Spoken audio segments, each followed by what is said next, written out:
இன்னொரு பக்கம் இன்னொரு பைத்தியம் இருக்கு. அதுக்கு என்ன பண்றதுனே தெரியாது. 15 நாளைக்கு ஒரு தடவை அமாவாசை பௌர்ணமி மாறி மாறி வருது. அதே மாதிரிதான் மாறி மாறி கட்டிக்கணும். என்ன பண்ண இப்ப பாரதியார் தூக்கிட்டு அழைச்சிட்டு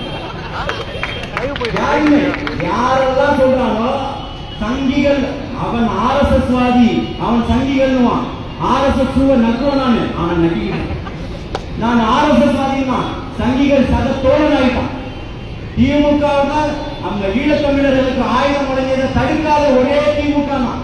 ஆனால் அதே திமுக இன்னைக்கு கேட்டா திமுகவும் நான் பங்காளிகள், இவர் மனைமாற்றம் பண்ண வந்துட்டாரு, என் பங்காளி கூட நான் எப்பதான சண்டை தீர்த்துப்பேன், இவர் யாரு புதுசா வந்திருக்கிறாரு.